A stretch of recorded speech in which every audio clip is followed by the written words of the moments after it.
Shalom, mari kita hari ini memuji-muji Tuhan, mengagungkan nama Tuhan Yesus kita, Juru Selamat kita yang benar-benar nyata, yang benar-benar hidup, yang benar-benar ada, yang masih berbicara sampai hari ini. Kenapa kita harus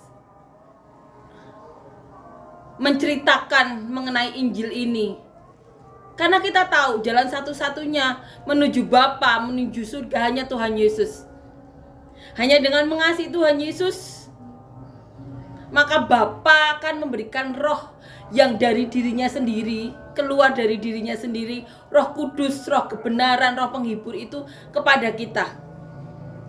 Dengan mengasihi Tuhan Yesus, berarti melakukan segala perintahnya. Itu satu-satunya cara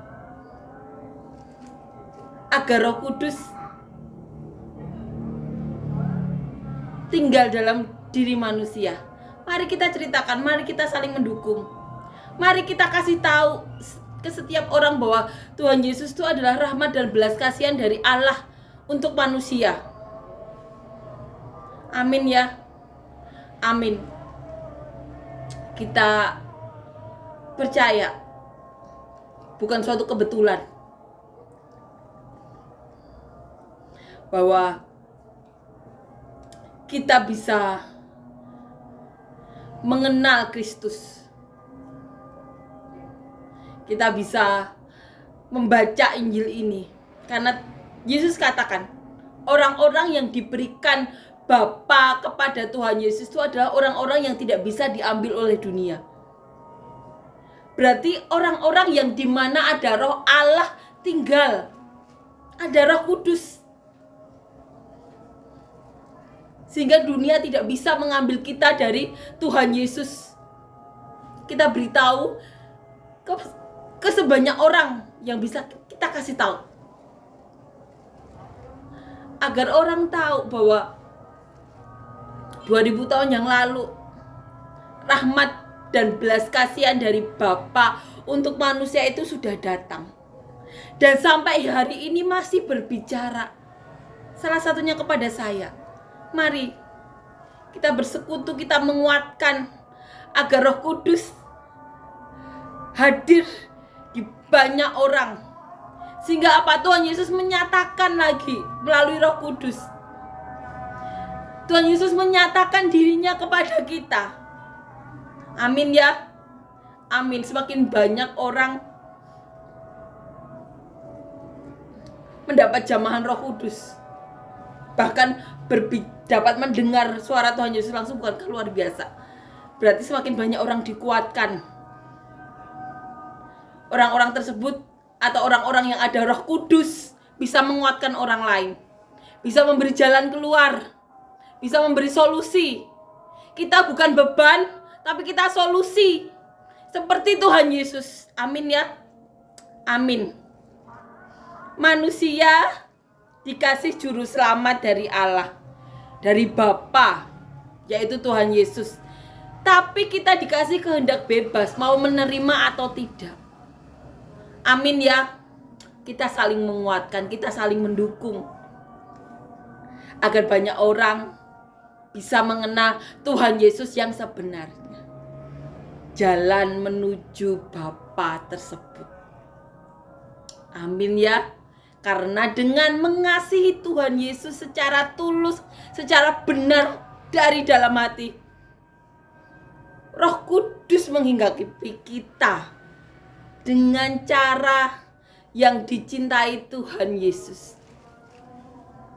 Seperti apa? Seperti cara Tuhan Yesus mencintai Bapa, di mana Tuhan Yesus berkata, segala kehendak Bapalah yang dilakukan Tuhan Yesus. Amin ya. Amin. Kita saling menguatkan, kita saling mendukung. Kita akan nyanyikan lagu yang pertama.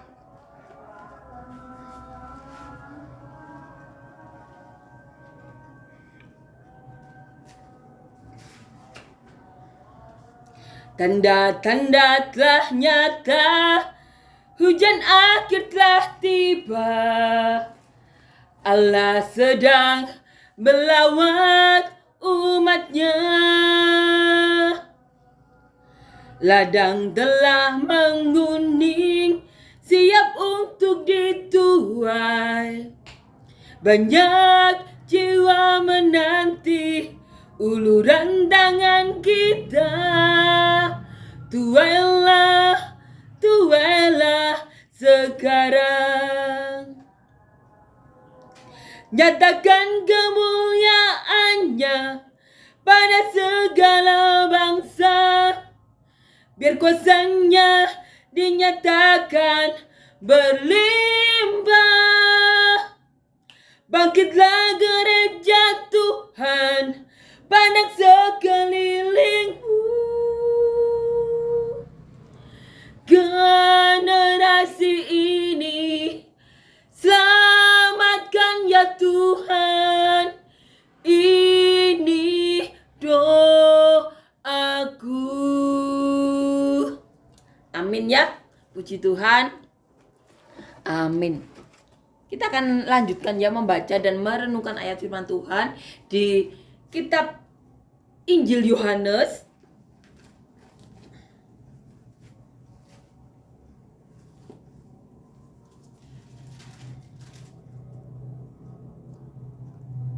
pasal 18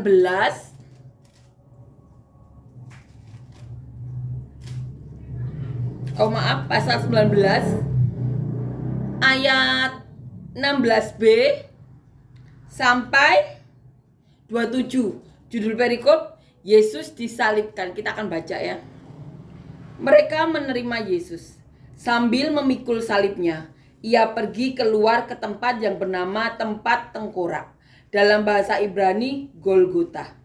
Dan di situ ia disalibkan mereka. Dan bersama-sama dengan dia disalibkan juga dua orang lain. Sebelah menyebelah, Yesus di tengah-tengah. Dan Pilatus menyuruh memasang juga tulisan di atas kayu salib itu. Bunyinya, Yesus orang Nazaret, Raja orang Yahudi.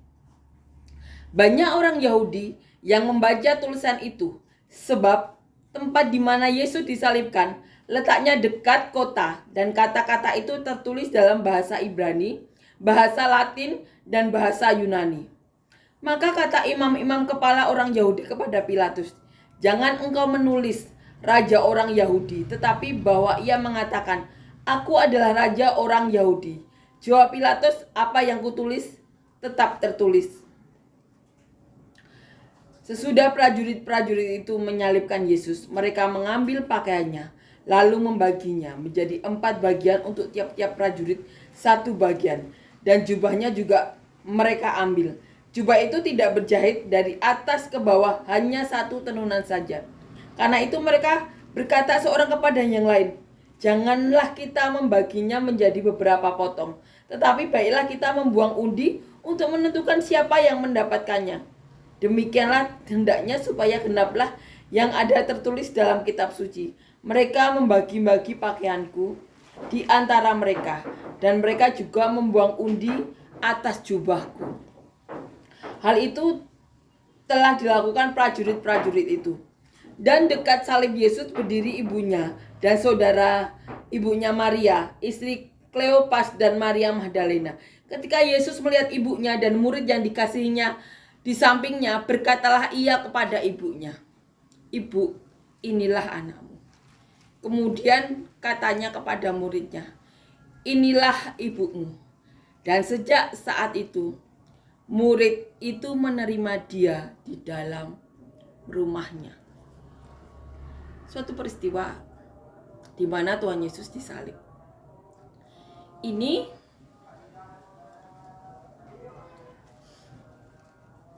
memberi gambaran kita mengenai percakapan apa yang terjadi antara Tuhan Yesus dan ibu Tuhan Yesus, Maria, dan murid yang dikasihinya Yohanes. Saat itu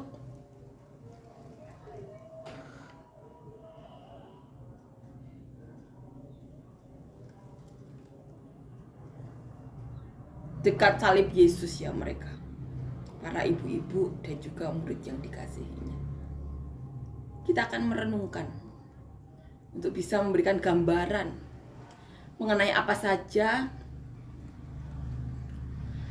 yang terjadi ya saat itu menurut tulisan Yohanes. Kita akan baca. Mereka menerima Yesus. Sambil memikul salibnya, ia pergi keluar ke tempat yang bernama tempat tengkorak, dalam bahasa Ibrani Golgota. Tuhan Yesus berjalan menuju Golgota. Di sini dikatakan di situ ia disalibkan mereka, dan bersama-sama dengan dia disalibkan juga dua orang lain, sebelah menyebelah, Yesus di tengah-tengah. Dan saat itu Pilatus menyuruh memasang juga tulisan di atas kayu salib, bunyinya Yesus orang Nazaret, Raja orang Yahudi.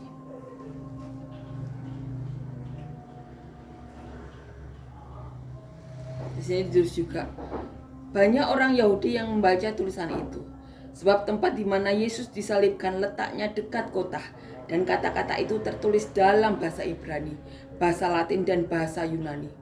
Maka kata imam-imam kepala orang Yahudi kepada Pilatus, jangan engkau menulis Raja orang Yahudi, tetapi bahwa ia mengatakan, aku adalah Raja orang Yahudi. Jawab Pilatus, apa yang kutulis tetap tertulis. Waktu itu ada selisih pendapat ya antara Pilatus dan imam-imam kepala mengenai tulisan tersebut.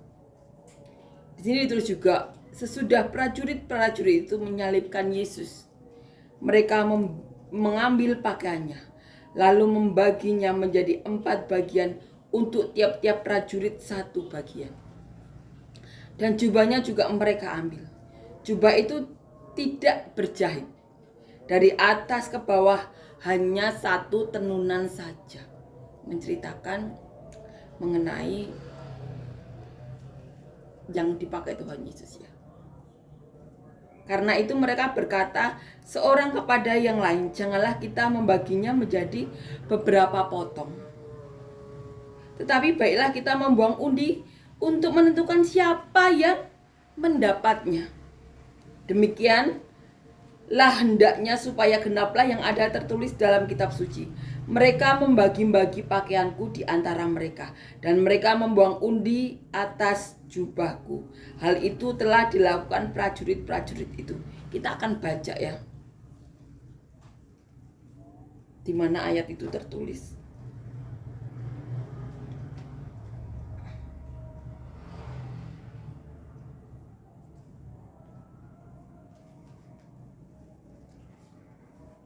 Kita akan baca.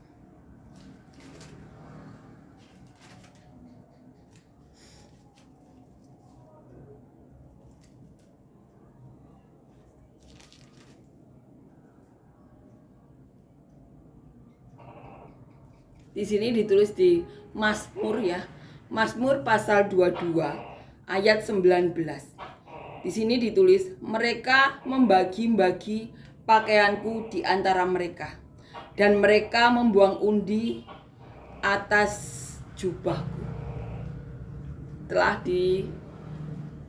dinubuatkan dan ditulis di Mazmur.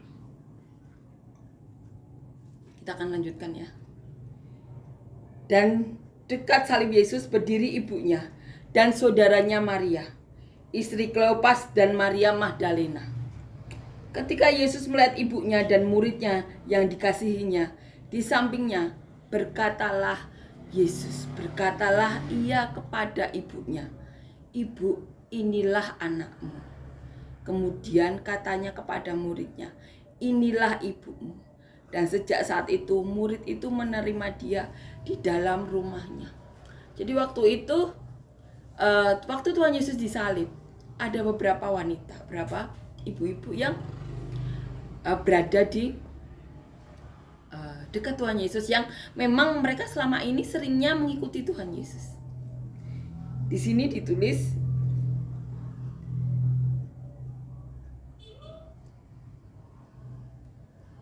berdiri ibunya dan saudara ibunya Maria, istri Kleopas dan Maria Magdalena.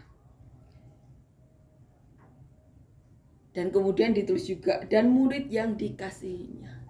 Saat itu Tuhan Yesus berkata kepada Maria, "Ibu, inilah anakmu."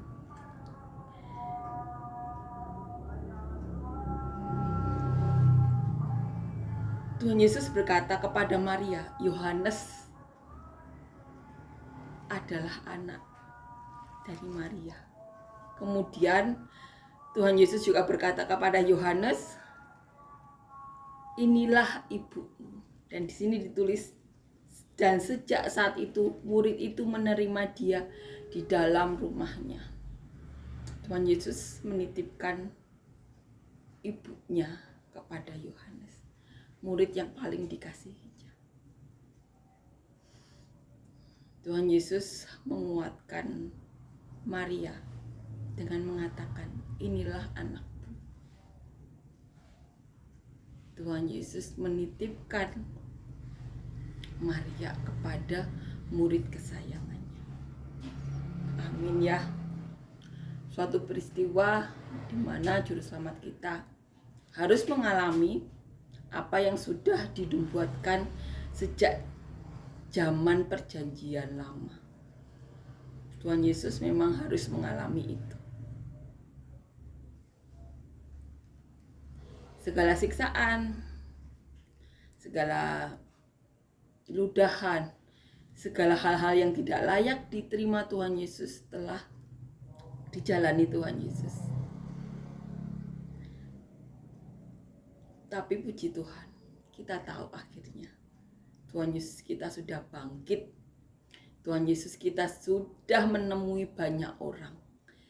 40 hari menemui 500-an orang untuk menguatkan murid-muridnya dan para rasulnya yang diminta Tuhan Yesus untuk mengabarkan Injil kepada setiap orang sampai ke penjuru dunia. Bahkan Tuhan Yesus juga sudah mendoakan siapapun yang percaya kepada Tuhan Yesus karena ucapan muridnya. Tuhan Yesus sudah mendoakan. Tuhan Yesus sudah mendoakan kita 2000 tahun yang lalu. Doa itu sudah kita terima. Bahwa Tuhan Yesus mau kita berada di tempat di mana Tuhan Yesus berada. Tuhan Yesus mau kita ada di dalam Tuhan Yesus.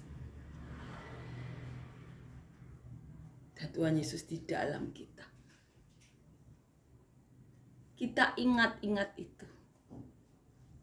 Kita ingat bahwa Tuhan Yesus terlebih dahulu mendoakan kita 2000 tahun yang lalu.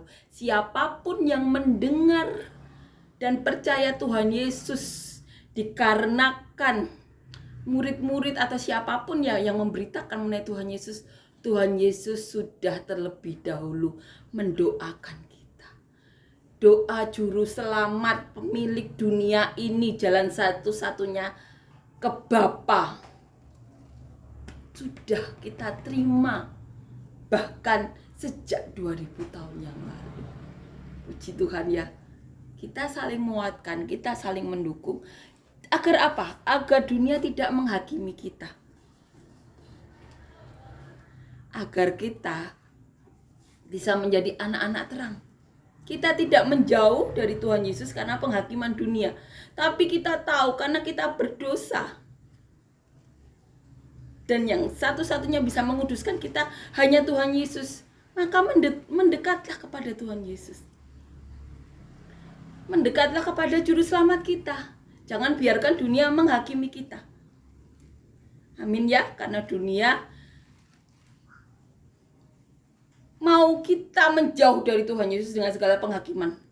Tapi Tuhan Yesus mau kita mendekat karena Tuhan Yesus itu tidak menghakimi tapi menyelamatkan. Amin ya. Amin. Mari kita nyanyikan lagu yang kedua.